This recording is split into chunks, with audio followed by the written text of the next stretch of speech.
Welcome to the Key Chapters of the Bible podcast. This is a daily podcast that's going through the key chapters of God's Word.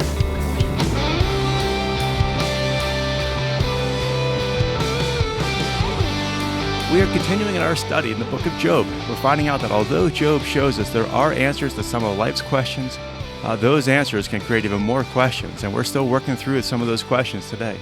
As we mentioned a couple days ago, the book of Job has three parts: a prologue, a dialogue, and an epilogue.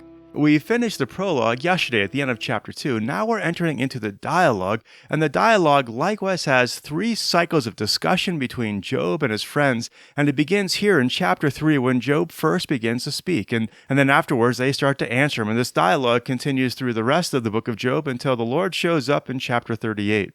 So, chapter 3 opens with Job now speaking to his friends. These friends arrived at the end of chapter 2 in verses 11 to 13.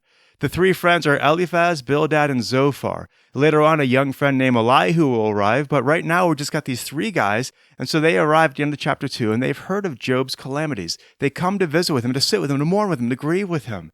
But Job's condition is so bad in chapter 2, verse 12, that when they see them, they don't even recognize him. When they realize it was Job that they're looking at, they raise their voices and weep, and they sit on the ground, and they spend 7 days and 7 nights grieving with him and suffering in some way along with him. Now, why do they do that? Well, for one thing, that's just part of the Jewish tradition, that when someone is grieving, you do not speak to them until they first speak to you. You know, that's not really a bad principle for us to follow, because often our well-intentioned counsel, if the person's not ready to hear it, ends up doing more damage than good. Often, trite answers to complex problems reveals more about our own pride and our own wisdom rather than actually having true wisdom of God. So at first, these guys seem like great friends. They're basically conducting what we might call the ministry of presence. They're sitting with Job, they're being quiet, they're just showing him their love and support of him. But then when they start to speak and we examine the source of their wisdom, we find out their counsel is rooted in their own opinions or the opinions of this world. They're really not helping him understand what's going on and understand how to grieve and just trust the Lord through this. And so this next section from here to chapter 37 is a bit of a mind twist. It's requiring us to go through this and see that there may be times when these guys do end up hitting the truth. You know, like they always say, a broken clock is even right twice a day. And so there are times they say things that are good and helpful, but by and large, what we're reading is actually an indictment on their kind of thinking. So as we go on into chapter 3 starts out with Job's words. And if you imagine this scene, Job has lost all his health, all his wealth, all his sons and daughters, and his marriage is less than encouraging. So how is Job going to react to all of this? Well, chapter 3 gives us a window into the depth of pain in his heart. Most of chapter 3 is Job simply saying he wishes he was never born. Now, let me just kind of pause for a moment and just mention this is Hebrew poetry, and Hebrew poetry is not a lot like English poetry. In English, our poetry is often defined by the lilt and the rhyme of the words. Someone might say, roses are red, violets are blue, if you were a flower, I'd pick you. And we're like, oh, that's good stuff. In Hebrew poetry, it's about the ability to repeat and expand a thought and just turn a thought over and look at it from different angles and still expand that idea. And so a key to interpreting Hebrew poetry is watching for the subtle shift from one statement to the next and seeing what new ideas the author is introducing. And that's what we're seeing here. The rest of the book of Job is going to be Hebrew poetry, whether it's Job speaking or his friends or even the Lord, and they're going to take ideas and expand them and unpack them and look at them from all different angles. Likewise, I often find it's helpful to remember the context that the Jewish people would be hearing this. By and large, the average Jewish person's only interaction with the Word of God was when it was read to them by the priest. They didn't have personal copies of the Bible in their homes, and often they couldn't read anyway. And so if you imagine how this passage would be taught, it's going to be read to the people. We saw Ezra doing that in Nehemiah chapter 8. And if we understand that this was going to be read, it will make more sense. For instance, let's look at verses 3 and 4 and just read these out loud to just get a sense of how it might have been spoken or taught to the people. Job 3, verses 3 and 4 says, "Let the day perish on which I was born, and the night which said, a boy is conceived. May that day be darkness. Let not God above care for it, nor light shine on it." So you can see just changing our reading style helps us understand what's being said. As we understand, like at times we might be drowning in the repetition as we go through the book of Job, but when we pause and actually read it out loud and provide the emphasis on the subtle shifts, we begin to see what the author was trying to convey. And so the gist of chapter 3 is that Job wishes he was never born. Now, I chose this as a key chapter because it kind of represents the tone and just the general thrust of how this book is going to go. Probably should have also included chapter 4 because it helps us get a sense of the kind of dialogue that was going on between Job and his friends all the way through up till chapter 37. And if we glance over at chapter 4, Job has just finished saying he is so miserable he wishes he was never born. And his friend Eliphaz pipes up and he's like, just kind of summarizing, well, Job, you are normally so sagacious, but right now you're sniveling, and it's obvious to me you've sinned against God. And then that launches into a dialogue that at times can be troubling because all of these accusations and put-downs are flying around. It gets kind of sloppy and messy, and it's easy to get lost in what they're saying and missing the overall point of the book. So let me give a couple comments about the structure of this book and what to do with this whole dialogue between Job and his friends. In this book, Job has 4 friends giving advice: Eliphaz, Bildad, Zophar, and later on Elihu. Each of them give extended speeches on why this calamity has happened to Job.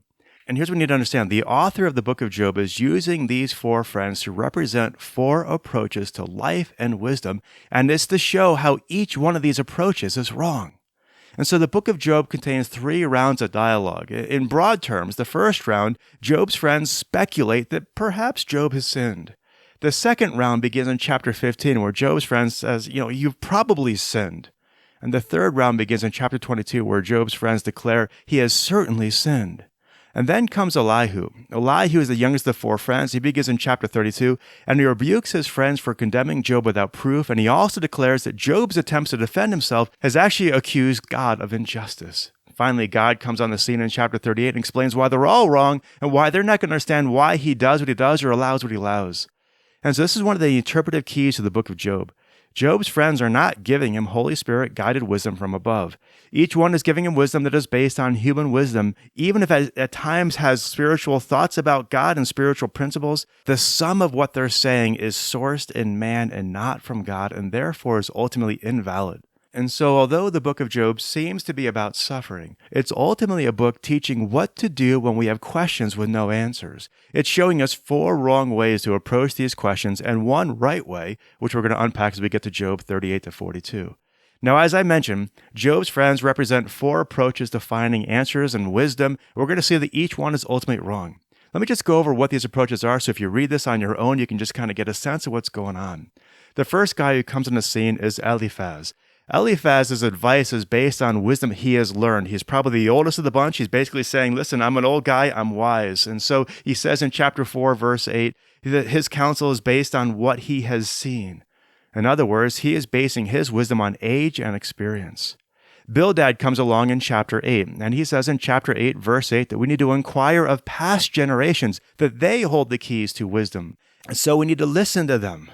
In other words, for Bildad, wisdom is found in the wisdom of crowds, or listening to experts, or listening to popular opinion.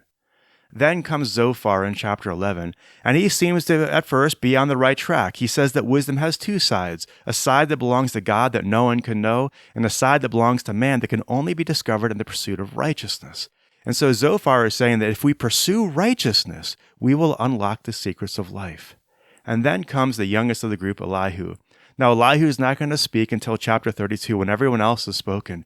And he directly rebukes this idea that age produces wisdom in chapter 32, verse 9. And then in verse 11, he listens to the wisdom of the crowds and found it not to be wise. Likewise, he reckons that Job has probably walked according to righteousness in verse 9, or at least Job maintains he has, and he's more or less accepting that at face value.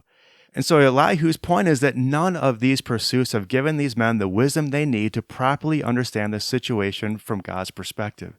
And then he goes on to point out that their attempts to determining answers of why has led them to conclusions that are not just incorrect, but even unrighteous. It is wrong to accuse a righteous man of sin. It is wrong to accuse a righteous God of injustice. And so Elihu goes on to defend God and his ways and his righteousness. And at times he has good stuff, but even he is going to be placed in the category of the wrong source of wisdom. You could summarize Elihu's source of wisdom as being spiritual fervor. He believed that since he was passionate about his beliefs and he was zealous in defending God, he must be right. Well, we're going to find out tomorrow when we look at Job 38 that none of these guys are right. They're all giving variations on the principle of, I hate to use the word, but it's just a word we use today, karma, that good things happen to good people and bad things happen to bad people. And so Eliphaz builds this point on the wisdom of age. Bildad builds this point on the wisdom of crowds. Zophar builds this point on the wisdom of righteousness. Elihu kind of condemns this teaching on karma, but only offers zeal and fervor in its place. Each of these guys, as I mentioned, will occasionally say things that are true, but this book is going to show that the sum of their thinking does not lead to an accurate understanding of why bad things happen to good people in the first place. So that's the book of Job in a nutshell. And as we finish our time together, since so often we like to end in prayer, how about going to the Lord and asking Him to give you understanding about where you tend to look for wisdom? Just think about where you're at and just prayerfully bring it before the Lord. Do you trust in your own opinions and experience for wisdom? Or do you trust what the experts are telling you, what the academics are telling you, what the crowds are telling you? Or do you trust in your own righteousness, that you're just a good person, you can figure this out on your own? Do you trust in your own religious zeal, that since you're passionate and fervent in your beliefs, that you must be right? Let's lay all of that before the Lord. Let's ask Him by His grace to seek wisdom from Him alone and to trust Him with the questions that we don't yet have the answers to. Well, on that note, we'll say goodbye for now. Look forward to catching up with you tomorrow as we go on to Job chapter 38. Thanks so much for listening. Hope you have a great rest of your day. God bless.